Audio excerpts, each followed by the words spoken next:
আসসালামু আলাইকুম। প্রতিদিনের মতো আজকে একটি ব্লগ নিয়ে চলে আসলাম। তো আপনারা সবাই কেমন আছেন? আলহামদুলিল্লাহ আমরাও ভালো আছি। ফার্স্টে হচ্ছে ভেজিটেবলগুলি কেটে নিছি। ব্রকলি, ফুলকপি, তারপরে হচ্ছে গাজর, পেঁপে, চাল কুমড়াও দেওয়া যায়। তো চলুন দেখি এটা দিয়ে কি রান্না করব আজকে। আজকে আমি তৈরি করব চাইনিজ ভেজিটেবল। তো আসলে আমি এই ভেজিটেবলগুলি আগেই কেটে নিছি। তো ফার্স্টে হচ্ছে প্যানে আমি গরম পানি দিয়েছি, গরম পানি বলতে পানি দিয়েছি গরম করে, তারপরে হচ্ছে এটা ভেজিটেবলগুলো অ্যাড করেছি।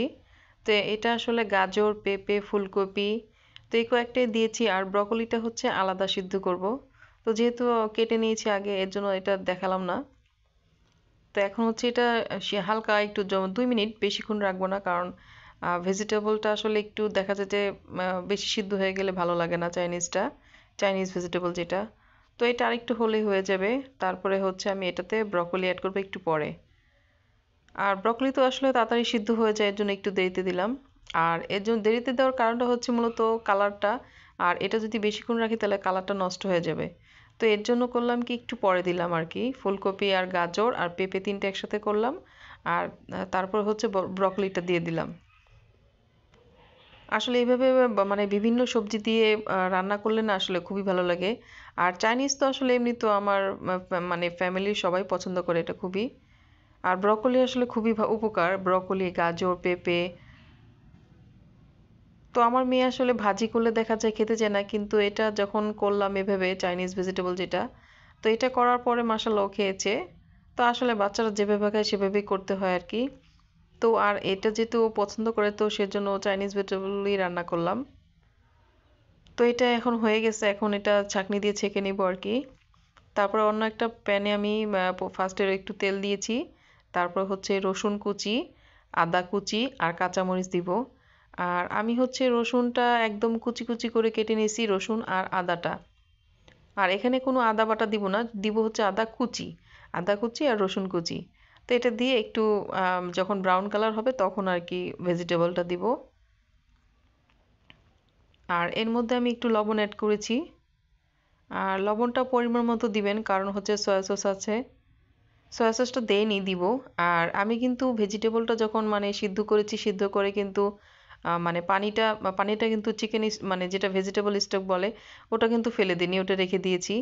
আর ওটা দিব পরে। আর হচ্ছে ভেজিটেবলটা যখন সিদ্ধ হয়ে যাবে তখন ঠান্ডা পানিতে দিলে না ভেজিটেবলের কালারটা কিন্তু খুব সুন্দর থাকে। তারপরে দেখবেন যখন এই ভেজিটেবলটা করবেন, মানে ভেজিটেবলটা সিদ্ধ হওয়ার পরে ঠান্ডা পানিতে রাখবেন, তাহলে দেখবেন কি কালারটা খুব সুন্দর ভালো থাকে আর কি। তো এখন এই যে এটা একটু ভাজা ভাজা হলে তারপরে আমি পেঁয়াজটা দিয়ে দিছি। পেঁয়াজটা দিয়ে একটু ভাজবো। পেঁয়াজের আসলে একটা কাঁচা গন্ধ থাকে, এটা একটু জাস্ট একটু নাড়াচাড়া দিয়ে একটু ইয়ে করে নিব। তো ওটা যখন ইয়ে হবে তারপরে হচ্ছে আমি ভেজিটেবলগুলি দিব। আর যারা যারা আমার ভিডিওটা দেখে পাশে আছেন, সবাইকে অসংখ্য অসংখ্য ধন্যবাদ। আর যারা এখনো সাবস্ক্রাইব করেননি, দয়া করে সাবস্ক্রাইব করে দিবেন। আর এখন হচ্ছে একটু ভেজে তারপরে হচ্ছে আমি চিকেনটা দিয়ে দিব। তো চিকেন আসলে অল্প ছিল, বেশি ছিল না। তো দিয়ে দিছি, তারপরে হচ্ছে চিকেনটা নেড়ে চেড়ে তারপরে ভেজিটেবলটা দিয়ে দিছি।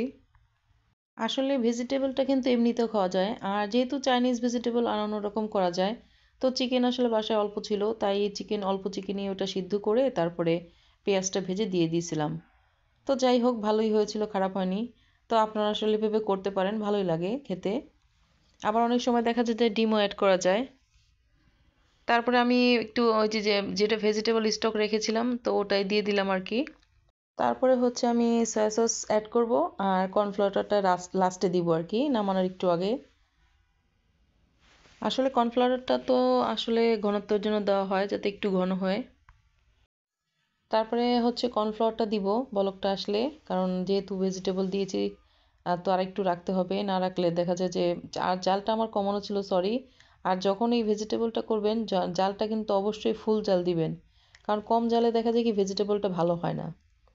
তো আমি আবার এই 2 টেবিল চামচ সয়া সস দিলাম। তো এটা দিব, তারপরে হচ্ছে গোলমরিচও দিয়ে দিব। আর গোলমরিচ আর সয়া সস এটা না দিলে আসলে ভেজিটেবলের টেস্টটাই ভালো আসে না আর কি।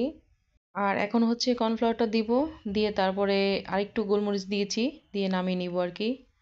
তো আমার রান্না অলমোস্ট ডান। তো আশা করি সবাই এই রেসিপিটি ফলো করবেন। সবাই ভালো থাকবেন। আল্লাহ হাফেজ।